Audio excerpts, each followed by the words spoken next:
Hello, this is Dr. Grant Cooper from Princeton Spine and Joint Center with your daily crazy patient story, and importantly, the lessons that we can all learn from it.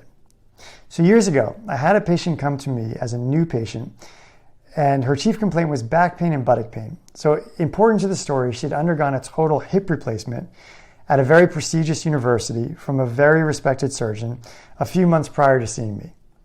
Now, it was obvious from the first moment that I saw her walk what was wrong.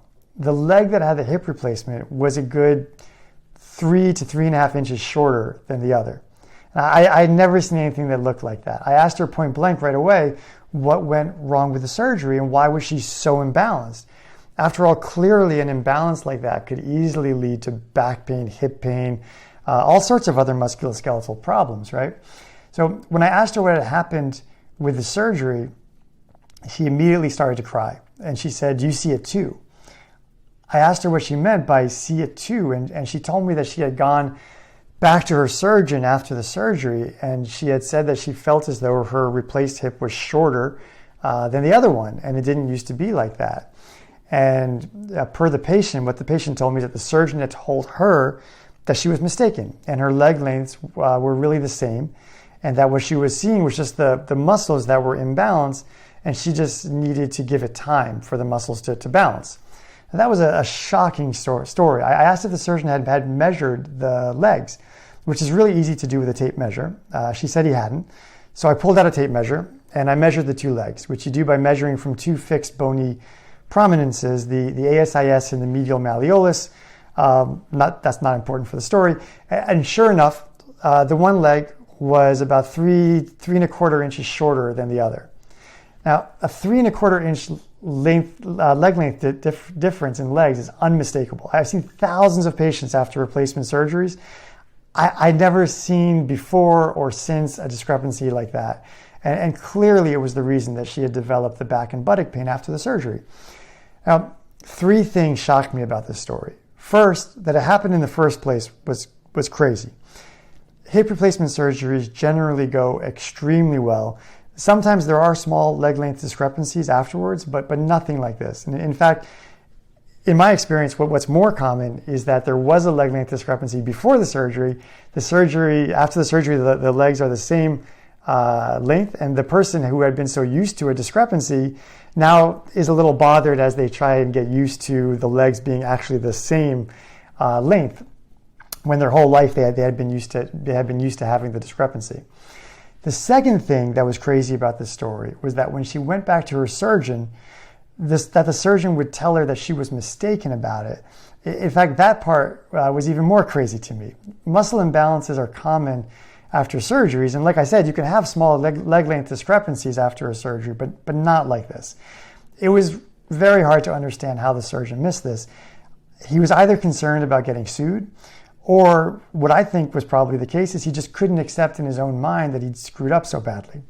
Now, either way, it was a wild mistake to have made. But the third thing, and here's where we can really draw our most important lesson, that was so crazy is that the patient had decided that her own eyes must be deceiving her. So when the doctor told her that her legs were in fact the same length, she had decided that they must be.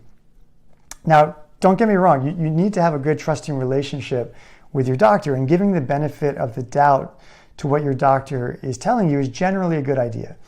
But clearly there have to be limits to this, right? If a patient tells me that his neck hurts and I tell him that it doesn't hurt, then I'm clearly wrong and he's right, because only he knows how he feels. Similarly, if a patient tells me that she can't lift her arm over her head, and I tell her that she can if she'll only try harder, and she says that she's trying as hard as she can, then again, I'm wrong. And there's something wrong or off with the doctor-patient relationship, right?